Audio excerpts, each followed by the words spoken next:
Bu dişlerin özelliği, bunlar bir neçə gün içində partlayıb açılır. Çıxarılması lazım bunların ki aspirasiya riski olabilir. Buna göre Aslan balamız dişiyle çıkıptı. Dişli balalardandı bu. Bakabilirim annem. Annem bakımda ne olur? Göstermir.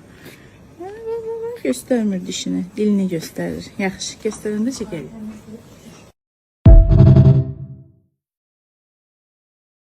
bir tane anadan neonatal dişi var.